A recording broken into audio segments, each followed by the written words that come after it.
O Lula fez a reunião em defesa da democracia, tá? Essa reunião em defesa da democracia teve alguns pontos, assim, sensacionais na fala de Luiz Inácio Lula da Silva. E aqui é sensacionais, com aspas, obviamente. Tem um vídeo que a Karina Michelin, ela inclusive compilou duas falas do Lula, que eu julgo aqui as mais importantes do que aconteceu nessa agenda internacional, e foi transmitida pelo canal oficial aqui do governo brasileiro. Eu vou fazer o seguinte com vocês, eu vou passar essa fala do Lula na íntegra, vocês vão ouvir aí o Lula na íntegra.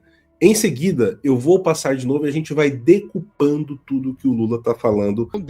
Para nós mesmos, aonde é que os democratas erraram? Detalhe, democratas que ele está falando aqui não é no sentido de é democrata porque a pessoa gosta da democracia. Não, ele está falando do Partido Democrata aqui, tá, pessoal, dos Estados Unidos. A gente tem que se perguntar aonde é que os democratas erraram. Então ele está pegando um exemplo local ali dos Estados Unidos onde ele está.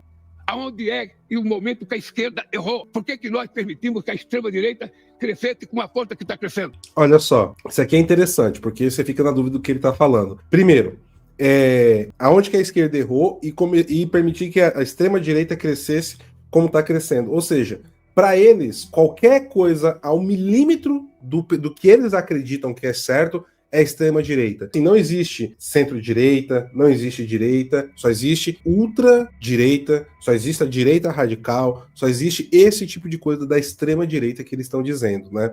É virtude deles ou é incompetência nossa? Pois é. Então quer dizer que assim, que vocês, a esquerda, são aqueles que promulgam todo o bem da humanidade e se não fosse a incompetência da esquerda, a direita jamais teria voz, porque nós não prestamos. Nós não somos humanos. Quem é de direita, tá, na cabeça do Lula, é um não humano, é um rato, tá? É uma barata que precisa ser esmagada. É isso que ele está dizendo aqui. A expressão do Lula que é de nojo e raiva ao mesmo tempo quando ele está dizendo isso. Que é o que ele está sentindo, tá?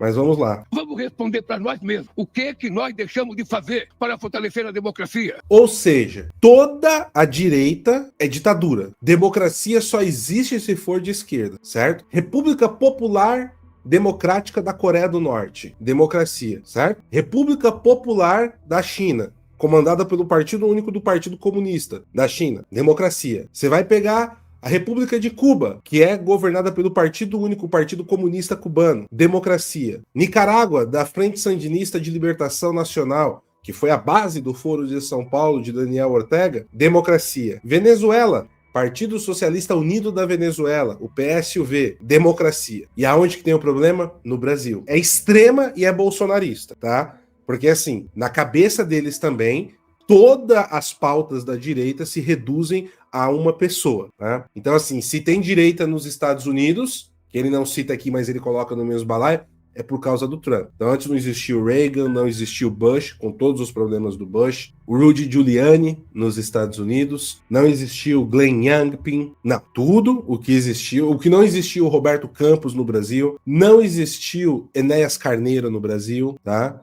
Nada disso aqui existiu. O próprio Caiado dos anos 80, que ele tá falando dos medalhões aqui, inclui o Caiado naquela época já, ele tinha uma representação muito boa no agro. Não, democracia, tá? Democracia é sinônimo de esquerda. Aonde é que nós erramos? O que eu fiz como presidente da República para fortalecer a organização popular e social? O que você fez para fortalecer MST, MTST, invasores de terra? O que você fez para fortalecer guerrilhas? E quanto dinheiro você não deu, Lula? Quanto dinheiro você não mandou as empresas brasileiras pagar para as Farc, por exemplo? Sequestradores e traficantes de drogas, produtores de drogas, na verdade, né?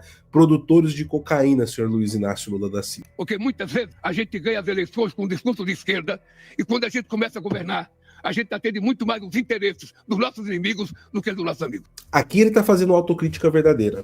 Por quê?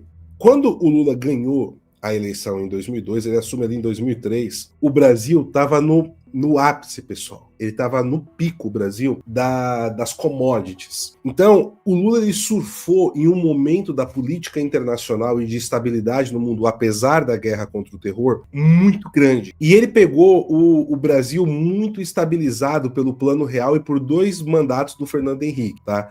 Fernando Henrique tinha todos os problemas ideológicos, a gente sabe, ele mesmo já assumiu que era marxista e tudo mais, ok. Só que Uma coisa que nós tínhamos no Brasil era a estabilidade econômica, mesmo depois daquela crise, por exemplo, de 98 que nós tivemos, tinha estabilidade econômica. E o que o Lula fez? O Lula ele tentou manter isso na economia o mais organizado possível, tá? Principalmente com o Palocci, quando era ministro da Fazenda. Só que, ao mesmo tempo, ele teve ali todo o espaço do mundo, para trabalhar as suas políticas rumo a um socialismo ali de marcha lenta. Então, por que as pessoas têm uma lembrança muito boa do primeiro governo do Lula? Porque você tinha estabilidade econômica e o Lula, ele manipulava os juros, baixava os juros e oferecia crédito barato para os bancos oferecer crédito barato. Então, as pessoas, elas conseguiam contrair dívidas, principalmente no primeiro mandato dele, e conseguiam pagar essas dívidas. Então, muita gente comprou o primeiro carro, começou a comprar um imóvel, começou a comprar televisão, telefone celular, computador para casa. Foi nessa época, porque juntou essas duas coisas. Tá? Então, só que depois os bancos começaram a enfrentar problemas. E na hora, por isso que a gente tem aquela capa, acho que é da The Economist, que tá o Cristo Redentor assim, alçando voo, 2007. E depois, anos depois, a gente tem o Cristo Redentor dando pirueta e caindo por conta das políticas desastradas. E quando a coisa chegou, a crise econômica de 2008, que foi a crise imobiliária americana, o Lula ele veio a público e falou, não, essa crise é só lá fora, aqui dentro é só uma marolinha. Mas para que fosse uma marolinha aqui dentro, ele simplesmente estuprou, tá, a economia brasileira. E isso, quando ele entrega o Brasil para Dilma, o Brasil já estava indo numa descendente assim, extremamente perigosa, tá? Só que ele manipulou isso com compra de dólar, ele manipulou isso manipulando os juros dos bancos, ele jogou a crise do Brasil para o futuro, para ele poder ter a estabilidade ali para as eleições de 2010, ele se conteve essa crise, fazendo manipulação de juros e crédito no mercado, e por isso que quando a Dilma assume, além da incompetência dela, o Guido Mantega não tinha mais o que fazer. Por quê? Porque o Lula, ele empurrou, foi igual presidente de clube de futebol, empurrou isso para frente. E por quê?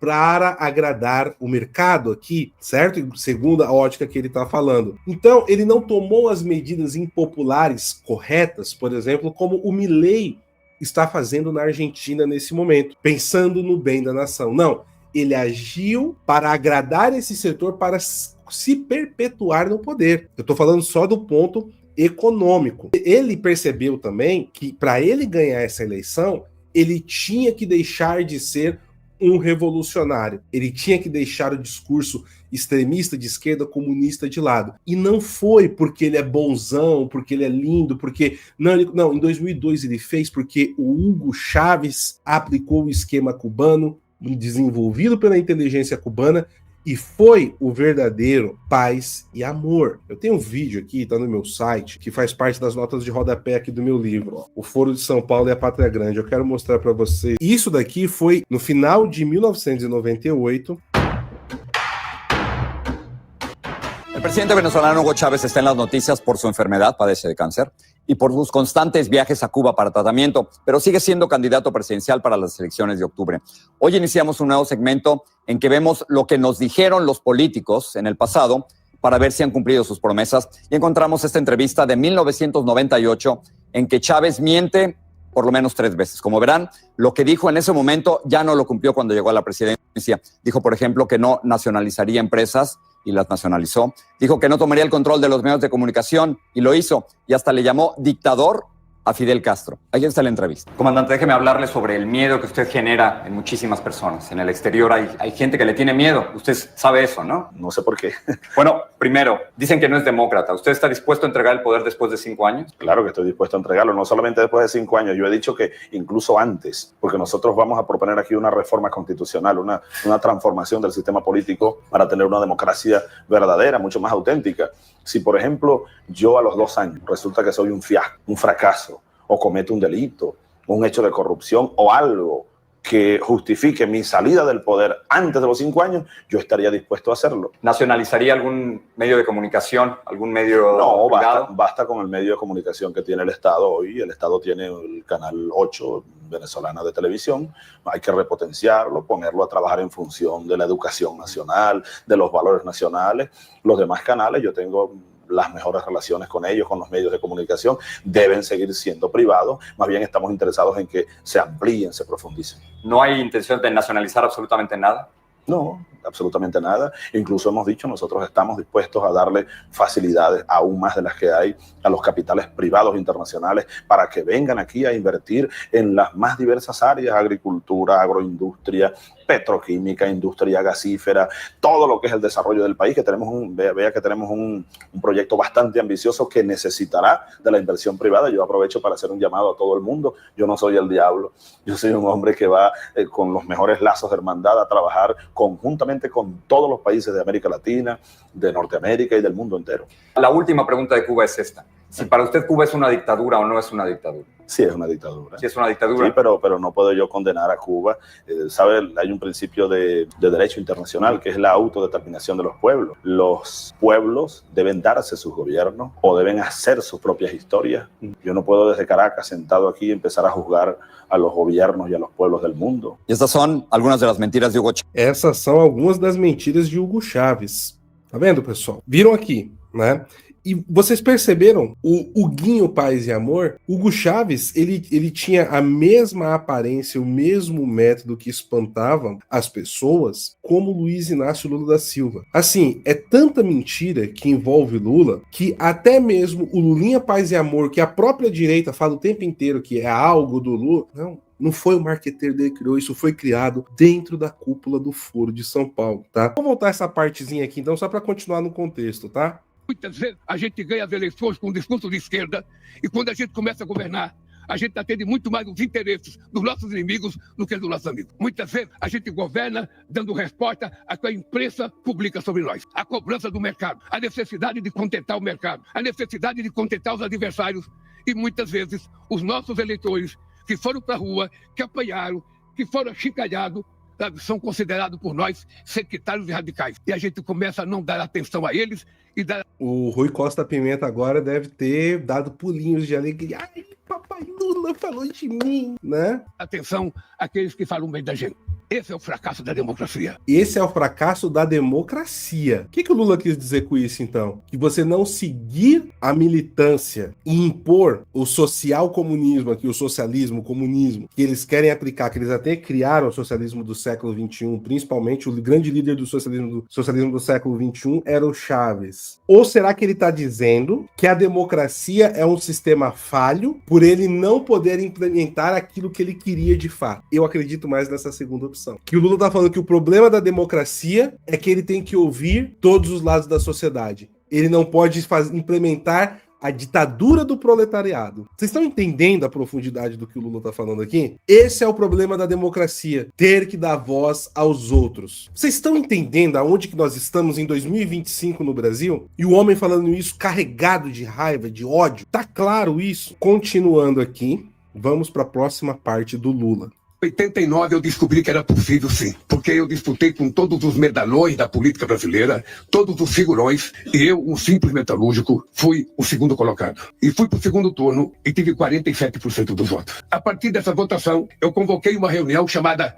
Vamos lá, antes de ele falar que ele convocou a reunião. Não é bem assim. Não é porque o Lula era bonito, cheiroso, pomposo que ele conseguiu isso. Oficialmente, o Foro de São Paulo foi fundado em 1990, tá, pessoal? Só que o Foro de São Paulo começa a atuar mesmo, sem esse nome, a mente e os métodos por trás daquilo que nós conhecemos hoje como Foro de São Paulo, que a maioria das pessoas conhece o nome, não que é o Foro de São Paulo de fato, elas não têm consciência de que isso nasce, tá? O método, a forma, como eles organizaram e tomaram tudo na Nicarágua, tá? Na Nicarágua surge tudo ali, através das comunidades eclesiais de base, organizadas e que subvertiam ao marxismo as pessoas que estavam seguindo o seu padre católico, tá? Maus padres, sacerdotes excomungados, tá? Excomungados, os que não foram deveriam ter sido, utilizavam a posição deles para ensinar a teologia da libertação e o marxismo. E através disso eles começaram a tomar diversas áreas. O Lula foi enviado para Manágua, capital da Nicarágua, onde ele conheceu o Fidel em 1980. Tá? Essa era uma informação que ninguém tinha. Eu consegui isso cruzando 3 frontes diferentes na América Latina. E quando eu lancei o meu primeiro livro sobre o Foro de São Paulo, que é o mínimo sobre o Foro de São Paulo, pela primeira vez o Lula deu a data de quando ele conheceu o Fidel Castro. Todo mundo achava que o Fidel foi apresentado ao Lula pelo Frei Beto, e não foi. Só se foi nesse lugar. Muitas pessoas falam 87, 85, não. 1980, tá? Julho de 1980. Continuando aqui, pegando esse ponto específico que a gente tem, ele fala, não, porque eu percebi que ia dar certo. Não, você não percebeu. Você estava lá, primeiro, porque o seu adversário de esquerda era o Brizola. E o Brizola não contava com o apoio do Fidel Castro, tá? Porque ele roubou em torno de $300 mil do Fidel Castro. E aí a família do Brizola fala que não foi isso, que ele não roubou, que depois esse dinheiro foi devolvido. Então, assim, o Fidel por muito tempo chamou o Brizola de El Ratón, porque segundo o Fidel Castro ele foi roubado. Há quem diga que devolveram. Só que depois que se acertaram, o Fidel passou a chamar ele de El Ratoncito, tá? É só um ratinho só, né? Raton no sentido de ladrão. E por isso o Fidel não confiava no Brizola, que se o Fidel confiasse no Brizola, o Brizola talvez tivesse ganho aquela eleição de 1989. Então tinha todo o aparato de Cuba, da inteligência cubana, toda a estrutura que já existia, tá? Prévia do Foro de São Paulo, trabalhando com a CNBB no Brasil, tá? E além da CNBB, todo o processo, o aparato midiático que já tinha sido tomado pelos sindicatos, forçando o nome do Lula para a sociedade. Então, o que o Lula está falando aqui, como se ele fosse bonito e cheiroso, ele percebeu que dava não. Se não fosse os cubanos e a CNBB trabalhando com os cubanos, não teria dado certo. E o fluxo de cubanos dentro do Brasil, preparando tudo para a eleição do Lula, era enorme. Eu tenho até uma carta aqui de Dom Evaristo Arns, que ele mandou antes da eleição, tá, para o Fidel Castro, dando as congratulações do final de ano e do aniversário de 30 anos.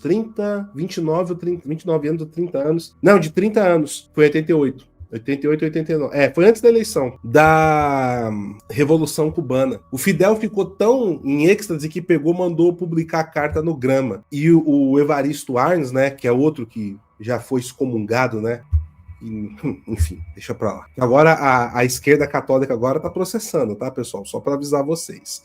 E o motivo do processo ainda que eles estão usando é bizarro, tá? É bizarro, mas falar mal agora de clérigo da CNBB ligado à teologia da libertação tá dando processo, viu? Só falo isso para vocês. Cuidado aí. Mas enfim, do Evaristo Arns ficou tão possesso que ele reclamou. A reclamação chegou porque era uma carta que era para ficar internalizada. O que o povo ia pensar? O arcebispo de São Paulo enviando uma carta de parabéns para um comunista? Não era comum isso. Então vocês percebem como o Lula, ele coloca a coisa como se tudo fosse mérito dele?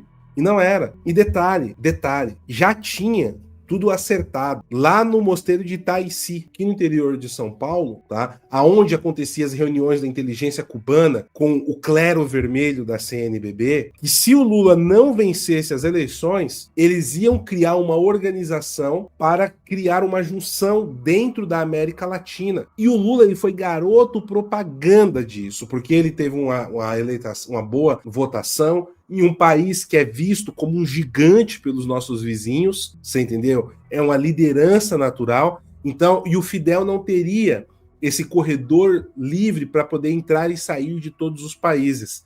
Quem era, naquele momento, o garoto propaganda perfeito para fazer isso? Para fazer o trabalho da inteligência cubana, das veias da teologia da libertação que já tinha tomado o continente. Quem era o suprassumo da esquerda naquele momento no continente? O Lula. Só que assim, a base do Foro do São Paulo já existia, foi criada dentro das sacristias tomadas pelos comunistas que se disfarçavam de padres. Ali está a base do Foro de São Paulo. O método do Foro de São Paulo foi criado ali. A forma do dia a dia, não é a reunião. A reunião é o que menos importa do Foro de São Paulo. O método de 365 dias, 7 dias por semana, foi criado através das ligações entre as sacristias. Então, o Lula, ele mente até para falar sobre a formação do Foro de São Paulo. Espero que tenha ficado claro isso daqui, pessoal. E a importância de entender o que é o Foro de São Paulo. Ah, não é reunião que a esquerda se reúne. Não, galera, não é. Tá na hora da direita parar também de usar o Foro de São Paulo como espantalho dialético. Por isso que eu tenho me dedicado tanto, a pedido do próprio professor Olavo. Eu digo isso aqui no livro, que é importante. E eu não escrevi o livro porque, quer vender livro para... Não, eu escrevi o livro porque alguém tinha que fazer isso daqui. O próprio professor Olavo pediu para os alunos dele fazer isso. Tá? Então, assim, e tudo muito bem documentado. Tá? Isso aqui... que tem coisas que eu vou mostrar para vocês, que é documentação histórica que eu tenho no livro. Tem mais um que eu vou mostrar, vamos lá. Lutei com todos os medalhões da política brasileira, todos os figurões, e eu, um simples metalúrgico, fui o segundo colocado. E fui pro segundo turno e tive 47% dos votos. Um simples metalúrgico, depois que eu contei todos os detalhes, por cima para vocês, por cima. A partir dessa votação, eu convoquei uma reunião chamada Fórum de São Paulo. Convoquei toda a esquerda latino-americana. Ele convocou, mas ele convocou porque ele era o garoto propaganda.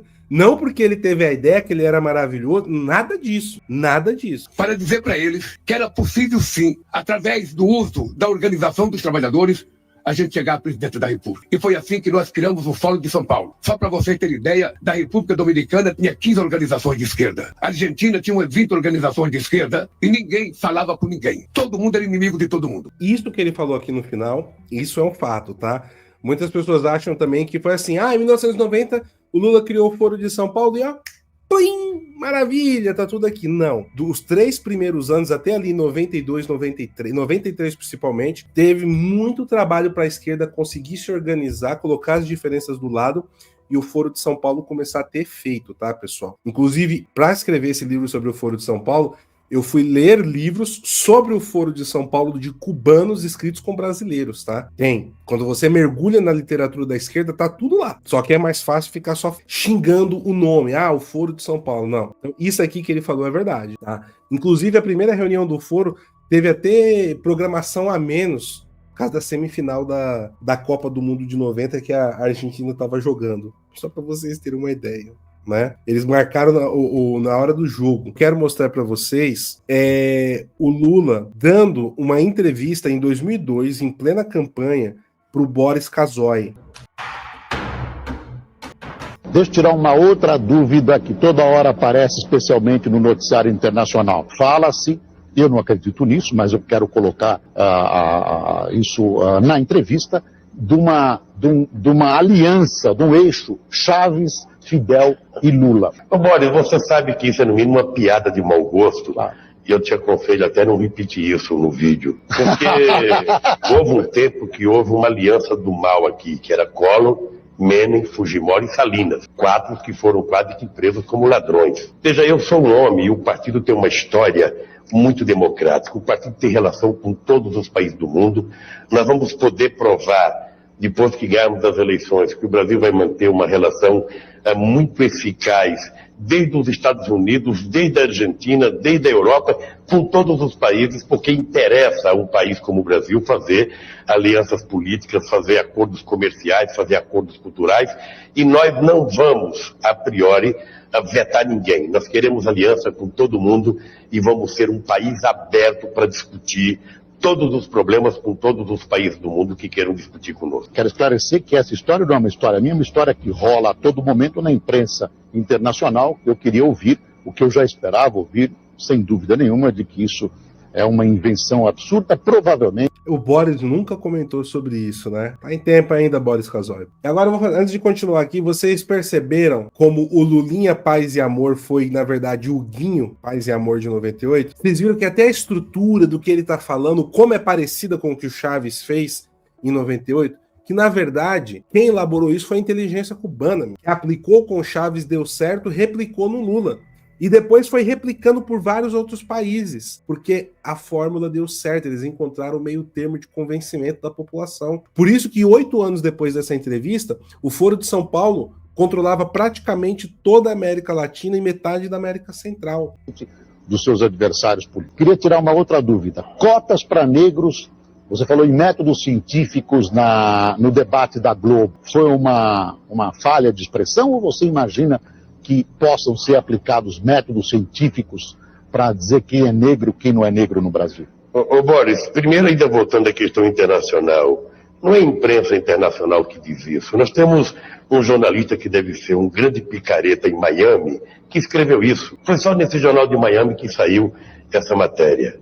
Nesse jornal de Miami, aonde o senhor Graça Wagner, né? Onde o doutor Graça Wagner, que foi achincalhado, descobriu a existência do Foro de São Paulo em 1994 e passou a ser perseguido aqui no Brasil. Antes de morrer, entregou tudo que ele conseguiu de reunir de documentação e colocou na mão do professor Olavo de Carvalho, tá? Porque a primeira pessoa que descobriu sobre o Foro de São Paulo foi o Dr. José Carlos Graça Wagner, que era um advogado respeitadíssimo em São Paulo, conversando com cubanos em Miami em umas férias em 93, 94, ele toma conhecimento, começa a denunciar, ele tinha coluna em jornal aqui no Brasil e tudo, passou a ser perseguido, tratado como louco, a mesma coisa que fizeram com o Enéas Carneiro, tá? E se o Enéas fosse vivo, hoje em dia, com a internet, talvez o Enéas tivesse ganho a eleição, tá, pessoal, aqui no Brasil. Não foi o que aconteceu. Não tô falando que eu concordo com tudo que o Enéas é bom ou ruim. Isso eu deixo para cada um. Eu tô falando do cenário. E aí, o Graça Wagner morreu em desgraça. E aí, ele entregou tudo que ele tinha pro Olavo, e o Olavo começou a articular com a equipe dele a publicar isso no Mídia Sem Máscara. Dentre eles, o doutor Heitor de Paula e a Graça Salgueiro, tá? Só para vocês entenderem aqui do porquê que Miami é importante nesse cenário e por que o Lula tá falando de Miami. Então, vocês viram aqui do Lula, como o Lula Paz e Amor foi invenção, tá? Que veio da inteligência cubana. Tanto o Lula quanto o Hugo Chávez. Mas o Hugo Chávez já estava fazendo aquilo ali, ó, 4 anos atrás. Mas o Boris, não sou eu não. Esse eixo, não, essa parte vale a pena. Não. Só a pergunta do Boris Casoy vale milhões, né? Não é nem a resposta do Lula. Que ele perguntou a coisa certa achando que era mentira, né? E ainda se desculpou por isso, ó. Deixa eu tirar uma outra dúvida que toda hora aparece, especialmente no noticiário internacional. Fala-se, eu não acredito nisso, mas eu quero colocar isso na entrevista, de uma aliança, de um eixo Chaves, Fidel e Lula.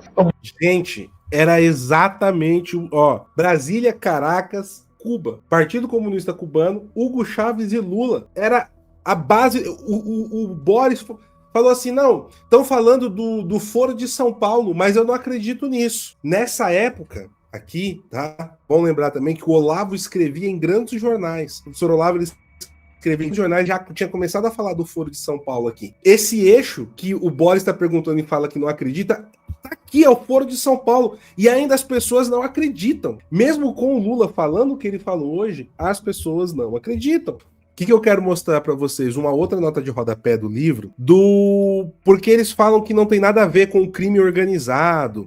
Né? É um vídeo de 5 minutos. Eles falam que o crime organizado, não, tráfico de drogas, não, que o Trump está inventando o cartel dos sóis e não sei o que, e etc.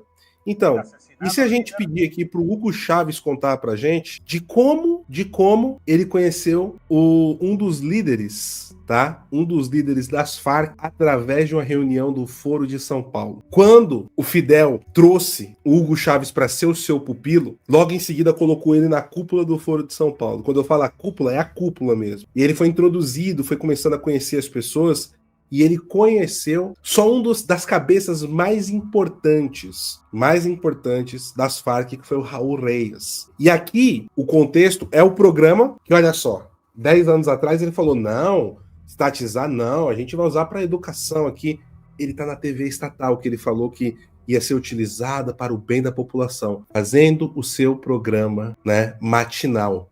Que depois foi copiado pelo Maduro no México. O pessoal do partido Morena estão fazendo isso, tá? Também. E eu não sei como o Lula não começou a fazer isso ainda, né? Talvez é porque acho que o pessoal fica com medo, sabe que ele vai falar muita besteira. Mas aqui, o Chaves estava tão seguro já Que ele vai falar do Foro de São Paulo, vai falar de como ele conheceu o Raul Reyes. E a notícia é que o Raul Reyes foi morto, tá? O exército colombiano, numa ação com o exército americano, tinha acabado de matar o Raul Reyes. E aí ele lamentando, falando que na verdade ele foi assassinado, que a mídia aqui tá falando. E ele vai contar os detalhes de como ele conheceu um cabeça das Farc dentro do Foro de São Paulo. Que não existe, tá? Que não existe. Vamos lá.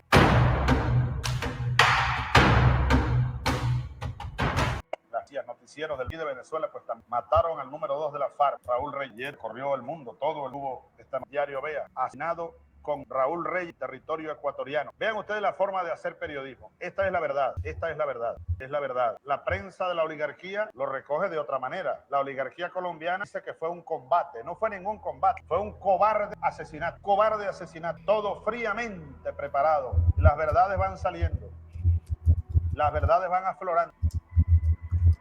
Golpe contundente a la FARC, el Nacional. Sal Raúl Reyes delató posición al usar teléfono satelital. Todas las fotos, comandante revolucionario que fue Raúl Reyes. Diario Panorama, abatido Raúl Reyes, los jefes de la FARC. Anoche se estaba dando un banquete y además lanzando sobre el asesinado líder FAN, porque así es el imperialismo, acusándolo de ser, narcotraficante, de ser el jefe de una poderosa red de narcotraficantes, acusándolo de incluso de violación. La voz del imperio. ¿Qué decir de los diarios colombianos, de la oligarquía colombiana, de las emisoras de radio de la oligarquía colombiana, de las horas o de las horas de la oligarquía colombiana? ¿Qué decir del gobierno subimperialista de Colombia? Un aquelarre se desató, un verdadero aquelarre, los colmillos de Drácula bañados de sangre, festejando la muerte, Nosotros rendimos tributo a un buen revolucionario que fue Raúl Reyes. Lo conocí personalmente. Agora, Recuerdo cuando salí de prisión en 1994 y andaban por estas calles de Caracas, esta plaza Caracas, estos bares, pueblos. Yo recibí la invitación para 1990 al Foro de San Pablo. Instaló aquel año San Salvador. La invitación me la hizo un buen amigo, comandante revolucionario, hace poco, Shafik Handal. Y allá fui a parar a San Salvador y una de las personas a las que conocí fue aquello que hacía Lula, entre otros. Me llegó al pues en la reunión. Vocês viram o que ele acabou de falar? Eu vou voltar, prestem atenção. Me decía Lula, entre otros. Lula, entre outros. Fue aquella ocasión yo conocía a Lula, entre otros. Y me llegó al pues en la reunión a una mesa de trabajo donde estábamos. Y recuerdo que me puso la mano por aquí, dijo, hombre, que hablé, Raúl Reyes, de las Fuerzas Armadas Revolucionarias de Colombia. Nos reunimos esa noche en algún bar allá en San Salvador. Más nunca lo vi hasta que hizo aquel proceso del Caguán. Entonces se abrió un canal de comunicaciones y él vino por ahí. Lo recibí en la casona, recuerdo, debajo de aquellos árboles grandes, samanos, dos sillitas y conversamos horas y horas. Después, en una tercera y última ocasión, pasó por aquí. Luego se metió en la selva cuando comenzó el Plan Colombia, plan imperialista. Estão vendo aí? E vocês acham que o Lula, Petro e esse pessoal tá fazendo alguma coisa para combater o narcotráfico? E aí qual que vai ser a desculpa? Porque aqui no Brasil a desculpa do mundo é que tudo é culpa do Eduardo Bolsonaro. E quem foi que inventou o cartel de Los Soles? Essa é a pergunta. Essa é a pergunta que a gente precisa, tá, fazer aqui. E teve aqui uma pessoa que chamou a atenção para a camiseta do Hugo Chávez. Recentemente, o senhor Sepúlveda e eu aqui falamos bastante sobre a questão das roupas que o Lula vem utilizando e o Maduro, cada um com o seu detalhe específico. E o Lula, ultimamente, ele andou utilizando uma camisa muito interessante, pessoal. E eu digo, olha, em 2022 nós fizemos um evento lá em São Paulo chamado Brasil versus Nova Ordem Mundial. E eu fiz uma palestra mostrando como o Hugo Chávez é a pessoa mais importante que o Foro de São Paulo já teve, tá? E o papel do Lula, o Lula, ele tem a sua importância, o Lula, ele tem a sua capilaridade, a sua presença ali. Tem, eu não tô falando que não tem. Só que tudo de grande que o Lula faz é mimético a Hugo Chávez. É tanto que, como eu detalho aqui no livro, tá? O Lula chegou a ser vaiado em um evento que ele estava junto com o Hugo Chávez, pela própria militância de esquerda brasileira, porque ele não estava radicalizando como o Hugo Chávez fez. Isso foi no Fórum Social Mundial de 2005 em Porto Alegre, no Gigantinho, lá em Porto Alegre, tá? Eu tenho os detalhes disso também no livro. E aí que ele tá fazendo a autocrítica que nós vimos no vídeo aqui, que eu passei para vocês do Lula no começo, tá? Agora, olhem a camiseta do Lula aqui. Ah, não, mas é só a camiseta vermelha. Ah, igualzinha, no mesmo tom, tá? Então, assim, gente, é o que esses dias eu falei, no canal. 90% do que se discute nos canais, nos noticiários de política é perda de tempo, é intriga palaciana, é briga de lavadeira, tá? As coisas importantes, eu tenho até um artigo escrito sobre isso no outro livro meu. A esquerda vai tocando tambor pro povo ficar batendo boca. Por exemplo, qual foi o bate-boca de ontem? Ah, o Trump citou lá o negócio do Lula, não. Ai, olha só, os bolsonaristas estão acabando. Ai, o Trump se rendeu. Aí fica todo mundo, não se rendeu não, se rendeu sim, não se rendeu não. E o que eles estão fazendo? Ó, tratorando com a realidade. Eles estão ali, ó, batendo tambor. Eles estão batendo tambor, o pessoal tá uga, uga, uga, uga, uga, uga. Rodando em círculos ali, rodando em círculos. Enquanto do lado, o povo tá levantando poeira ali, se perdendo. Eles estão avançando. O Lula tava em Nova York falando com as lideranças que ainda ele consegue arregimentar o que tinha que ser feito para radicalizar ainda mais. E o que a mídia tá fazendo aqui no Brasil? Oh, o Trump, ó, química, ó. E aí o pessoal fica se degladiando, rasgando a roupa no Twitter. É isso que eu falo, pessoal. Perda tempo. Boa parte do que se discute no Brasil sobre política é perda de tempo. Principalmente em política nacional. Eu não tô falando que não tem que ser debatido, eu não tô falando que não tem que ter noticiário. Só que eu tô falando que a maior parte da rasgação que tem é pauta plantada na grande mídia. E a grande mídia é a pauta que vai ser debatido. Você tem meses do Trump falando de uma crise profunda, várias declarações do Marco Rubio, não sei o quê, do Christopher Landau, e vai. Aí, num posto democrático, o Trump fala o que ele falou, ainda falou, pô, abracei o cara aqui agora, eu vou acabar com ele logo em seguida, né? Olha como as coisas são. Não, mas eu quero conversar com você, né? O que o Lula fez? Não posso. Agora tá falando, parece que vai, né? Hoje o Peter até fez um vídeo que eu achei a visão do Peter exatamente o que eu penso, né? Tipo, vai, Lula, vai lá apanhar pela gente. A gente tá se lascando agora, é sua vez de apanhar pela gente. É isso mesmo. Mas a direita fica se rasgando as roupas. Ai, porque saiu na Globo. Ai, porque rasga a roupa. Sabe? Gente, aprender a pautar o debate. Falar das coisas que importam. Eu sei, não é fácil, gente. Todo mundo tem que trabalhar. Todo mundo tem que sustentar, se preocupar com a situação do país. Eu não estou dizendo nada contra isso. Só que nós mesmos, da mídia independente, eu acho que a gente tem que selecionar melhor aonde estão os fatos. E é um círculo vicioso que passa pelas pessoas, passa pelos comunicadores, passa pela mídia independente. Aí você vai trazer aquilo porque aquilo está causando raiva nas pessoas e vai gerar engajamento. E o que importa de verdade vai ficando. Como esse negócio do Lula. Aí, até quando eu recebi aqui esse vídeo, eu tava no Canadá, o senhor Sepúlveda me mandou, eu ia ver, o Foro de São Paulo, tô falando do Foro de São Paulo. Ok, mas vocês percebem dentro de tudo que eu trouxe aqui, como o nome Foro de São Paulo também é só um nome, e que a estrutura é muito maior, tá? A gente tem muito o que fazer ainda, pessoal. E eu não tô falando isso daqui para desmotivar, não, é pra gente, que assim, ó, quando que você resolve ou começa a resolver um problema? Quando você toma consciência do problema. Eu tô tentando aqui, com muita humildade, mas falando francamente a verdade, mostrar o tamanho do problema que nós temos, um dos problemas que nós temos, né? Eu não sei solução para problema do não sei o quê, não é isso que eu tô dizendo. Mas eu tô falando de um problema que eu identifico que a gente pode resolver. Eu tento fazer a minha parte, né? E incentivo todos que possam também fazer isso. Mas a gente precisa elevar o nível do debate, pautar o debate, não ficar sendo... E assim, por exemplo, tem coisas aqui, eu vou dar um exemplo nosso, para não falar de ninguém, mas tem outros comunicadores que fazem excelentes trabalhos, que tá aí falando o que tá acontecendo em profundidade e tal, ninguém dá bola.